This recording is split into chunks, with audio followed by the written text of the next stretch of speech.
Бөлім су тіршілік көзі. Сабақтың тақырыбы негізгі және туынды сын есім.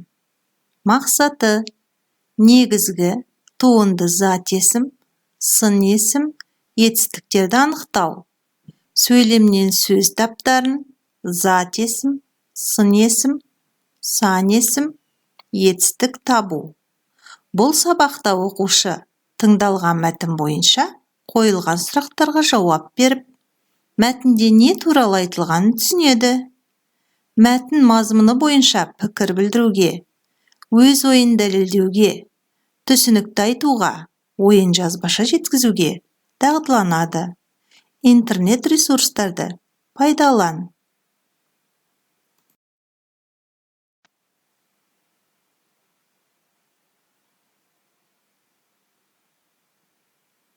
Бүгінгі бөлім тақырыбы су тіршілік көзі. Дәптерлеріңе су жайында өз білетіндеріңді жазып көр. Су әлемдегі ең көп таралған зат. Қызықты мәліметтерді пайдалан. Бүгінгі жаңа тақырыбымыз бойынша бейне үзіндіге назар аударамыз.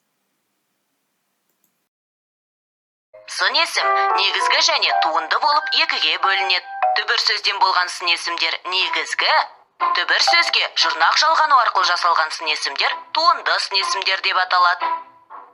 Сонда қандай жұрнақтар жалғауға болады? Сын есім жасау үшін зат есіммен етістікке жұрнақ жалғаймыз. Зат есімге л, д, т, с жұрнақтарын жалғаймыз. Мысалы, күлкілі, таулы, ақылды, көңілді, әдепті, білімді, тәртіпті. Мен де айтайын, білімсіз, көңілсіз, сусыз. Ал етістікке ғыш-гіш, қыш-кіш жұрнақтарын жалғаймыз. Сөйлегіш, білгіш, байқағыш, тапқыш. Солай ма? Дұрыс. Қандай жақсы, көп нәрсені үйреніп алдым. Бұл күшіктің аты бар ма? Қазір көрейін, мойнында алқасы бар екен. Аты Вики. Жей ғой, Вики. Ол тек ақылды, жұмсақ, сүйкімді болып қана қоймай, сонымен қатар өте жылдам екен. Ережелерді қайталаймыз. Заттың түрін, түсін, сапасын, көлемін білдіретін сөз табын сын есім дейміз. Сұрақтары қандай, қай. Сын есім тұлғасына қарай. Негізгі, түбір сын есім, сары, таза, тәтті, терең.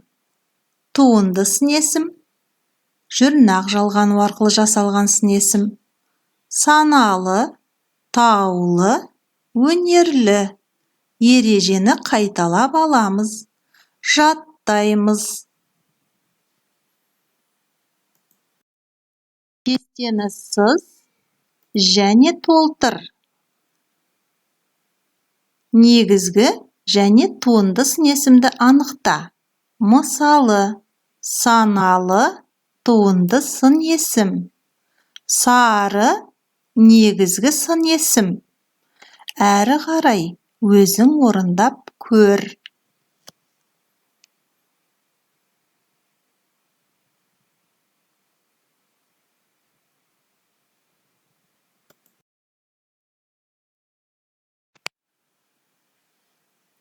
Тыңдалым. Мұраттың бастауы. Мәтінді тыңда. Ойын алаңының арғы жағындағы кішкене жартастың түбінде бір топ құрақ өсіп тұрған. Бірде соның жанына барып, демалып отырдық. Бұрын осы жерде бастау болған дейді атам. Әне жер дымданып жатыр. Қазып көрсек қайтеді? Мүмкін су шығар, деді Мұрат. Оның сөзін әркім өзінше күлкіге айналдырып жіберді. Мейлі күле беріңдер деп Мұрат өкпелеп кетіп қалды. Біз қайтадан ойынға кіріскенбіз. Мұрат келе жатыр, деп бір бала дауыстап жіберді. Жалт қарасақ, Мұрат келе жатыр екен. Қолында күрегі бар.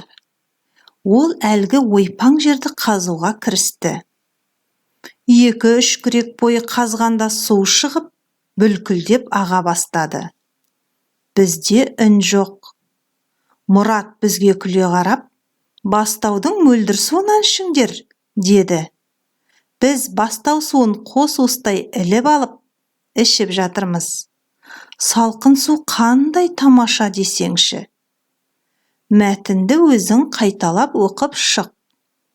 Түсіндірме сөздік.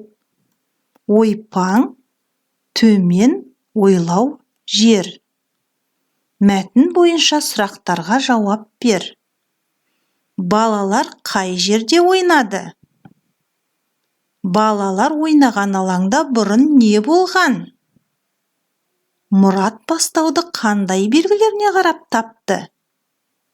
Мұраттың бастауды табуына оның қандай қасиеттері көмектесті?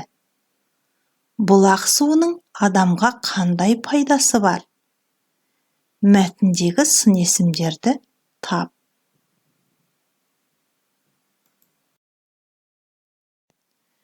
Үлгі дәптермен жұмыс. Жазылым. Мәтінді көркем жаз. Сулы жер, нулы жер. Ну дегеніміз қалың тоғай. Тоғай іші көңілді. Қарамен жазылған сөздерді сөз құрамына талда. Олар қай сөз табына жататынын анықта. Бұл сын есімдердің құрғақ, қалың деген сын есімдерден өзгешелігі неде деп ойлайсың? Ойланып, жауап бер.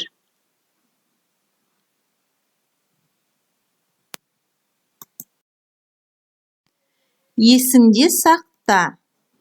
Сын есім негізгі және туынды болып екіге бөлінеді. Түбір сөзден болған сын есім негізгі сын есім, ал түбір сөзге қосымша жалғану арқылы жасалған сын есімді туынды сын есім дейміз. Жаттап ал. Мысалы, негізгі сын есім қалың, сары. Туынды сын есім өнерлі, саналы.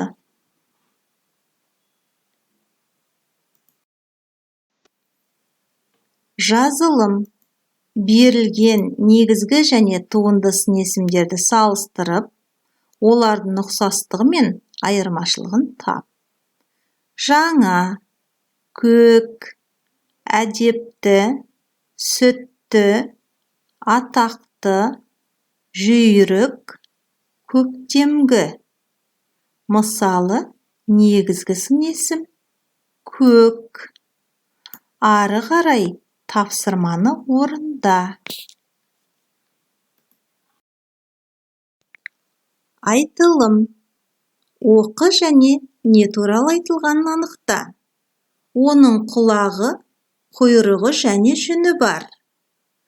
Оның ұзын құлағы, қысқа құйрығы және жылы жүні бар. Жазда жүні сұр, ал қыста ақ болады. Мәтінде не туралы айтылғанын білуге қай сөз табы көмектесті? Ойланып жауап бер. Жазылым. Берілген етістіктерге ғыш, гіш, қыш, кіш жұрнақтарын жалғап, туынды сын есім жаса. Біл, жүз, тап, сез, байқа, сөйле, айт. Мысалы, білгіш. Жасаған туынды сын есімдерінің қайсысын қоянды сипаттауға қолданасың? Жауап бер.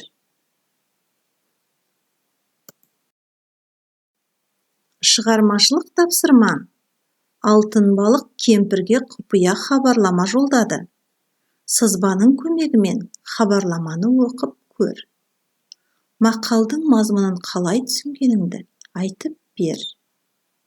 сын есімдер ұясы ойыны. Берілген сөздердің ішінен сын есімдерді тауып, ұяшықтарға орналастыр.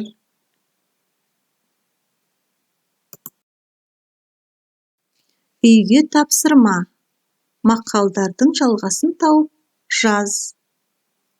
Өзіңді бағала. Бүгінгі негізгі және туынды сын есімге байланысты тапсырмаларды орындау барысында сен өзіңді қай жерден көріп отырсың? Ойлан.